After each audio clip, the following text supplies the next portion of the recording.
ৰাজ্যিক বিজেপিত খহনীয়া বিজেপিৰ জ্যেষ্ঠ নেতা তথা নিষ্ঠাবান কৰ্মী ডাক্তৰ ৰঞ্জন গগৈৰ বিজেপিৰ পৰা পদত্যাগ 2013 চনত বিজেপি দলত যোগদান কৰি বিভিন্ন দায়িত্ব সম্পাদন কৰি বৰ্তমান বিজেপিৰ ৰাজ্যিক কাৰ্যনিৰ্বাহক সদস্য তথা এসময়ৰ দুবাৰকৈ বিজেপিৰ বিশ্বনাথ জিলা সমিতিৰ উপসভাপতি আৰু সাধাৰণ সম্পাদকৰ দায়িত্ব লাভ কৰি সুকলমে দলৰ হৈ সেৱা আগবঢ়োৱাৰ উপৰিও শোণিতপুৰ ধেমাজি লখিমপুৰ ঢকুৱাখানা গোৱালপাৰা ওদালগুৰি আৰু কোকৰাঝাৰ দতমা সমষ্টিতো বিজেপিৰ জিলা প্ৰভাৰী হিচাপে দায়িত্ব সম্পাদন কৰিছিল ডাক্তৰ গগৈ।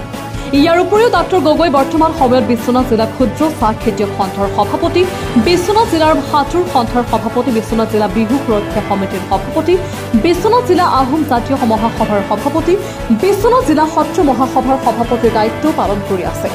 উত্তৰ অসম তথা বিশ্বনাথ জিলাৰ সকলো জাতি জনগোষ্ঠী তথা ধৰ্মাৱলম্বী লোকৰ মাজত অতি প্ৰভাৱশালী আৰু জনপ্ৰিয় নেতাগৰাকীয়ে আজি বিজেপিৰ ত্যাগৰ বাতৰিয়ে বিজেপিৰ মহলত তীব্ৰ প্ৰতিক্ৰিয়াৰ সৃষ্টি কৰিছে। ইতিমধ্যে ডাক্তৰ গগৈ নিজৰ পদত্যাগ পত্ৰ বিজেপিৰ ৰাজ্যিক সভাপতি ভৱেশ কলিতাকো আনুষ্ঠানিকভাৱে প্ৰেৰণ কৰিছে। বিশ্বনাথৰ পৰা ৰমেশ চন্দ্ৰ চৈলৰ ৰিপৰ্ট, প্ৰতিদিন লাইভ।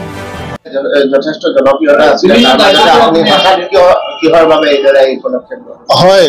ভাৰতীয় জনতা পাৰ্টীয়ে মোক বহুতো দায়িত্ব দিছিলে। মই বিশ্বনাথ জিলাৰ দুবাৰ উপসভাপতি আছিলোঁ, এবাৰ অলপ দিনৰ কাৰণে সাধাৰণ সম্পাদক আছিলোঁ। প্ৰভাৰী হিচাপে মানে অবজাৰ্ভাৰ হিচাপে মই শোণিতপুৰ জিলাত দুটা টাৰ্ম 3 বছৰ 6 বছৰ মই প্ৰভাৰী হিচাপে কাম কৰিছোঁ। ইয়াৰ পাছত লখিমপুৰ জিলাত সহপ্ৰভাৰী হিচাপে কাম কৰিছোঁ, ঢকুৱাখানা জিলাত প্ৰভাৰী হিচাপে কাম কৰিছোঁ, সেইখন আমাৰ সাংগঠনিক জিলা ভাৰতীয় জনতা পাৰ্টি। ধেমাজি জিলাত প্ৰভাৰী হিচাপে কাম কৰিছোঁ। ইয়াৰ উপৰিও বুথ সবলীকৰণৰ প্ৰভাৰী হিচাপে মই গোৱালপাৰা জিলাত কাম কৰিছোঁ, ওদালগুৰি জিলাত কাম কৰিছোঁ আৰু BTRৰ কোকৰাঝাৰ জিলাৰ দতমা সমষ্টিত মই অবজাৰ্ভাৰ হিচাপে অলপ দিন কাম কৰিছিলোঁ আৰু প্ৰত্যেকটো কাম মই খুব নিষ্ঠা সহকাৰে কৰিবলৈ চেষ্টা কৰিছিলোঁ। গতিকে দলটোৰ যি নীতি আদৰ্শ দলখন মই খুব ভাল পাইছিলোঁ। ভাৰতীয় জনতা পাৰ্টি দলৰ যি পঞ্চনিষ্ঠা আছিলে, ৰাষ্ট্ৰীয় একাত্মতা, গণতন্ত্ৰ, গান্ধীয় আদৰ্শবাদ, সৰ্বধৰ্ম সমভাৱ আৰু প্ৰমূল্যবোধৰ ৰাজনীতি, এইখিনি মই খুব ভাল পাইছিলোঁ। একাত্ম মানৱতাবোধৰ মই যথেষ্ট অধ্যয়ন কৰিছিলোঁ, খুব ভাল পাইছিলোঁ।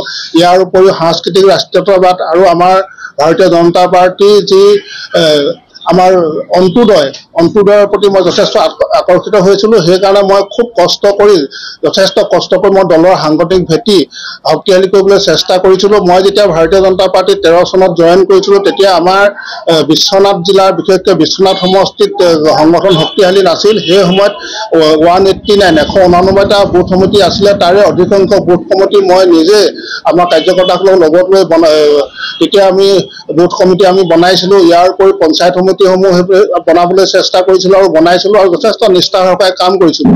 মই যেতিয়া শোণিতপুৰ তথা ধেমাজি এইবিলাক তাত প্ৰভাৰী হিচাপে কাম কৰিছিলোঁ, মই 6 দিন 7 দিন 8 দিনলৈকে মই তাত প্ৰৱাস কৰিছিলোঁ ধেমাজিত আৰু বুথ পৰ্যায়লৈকে মই সংগঠন লৈ গৈছিলোঁ। প্ৰত্যেকটো বুথত মই মিটিং পাতিবলৈ সক্ষম হৈছিলোঁ। গতিকে দলটোক ভাল পাইছিলোঁ, দলৰ নীতি আদৰ্শ দৰ্শনক ভাল পাইছিলোঁ কাৰণে মই পদত্যাগ কৰিছোঁ। কিন্তু আজিৰ দিনটোত মই নিজৰ ব্যক্তিগত কাৰণত কিছুমান অসুবিধাৰ কাৰণে মই দলৰ পৰা পদত্যাগ কৰিছোঁ।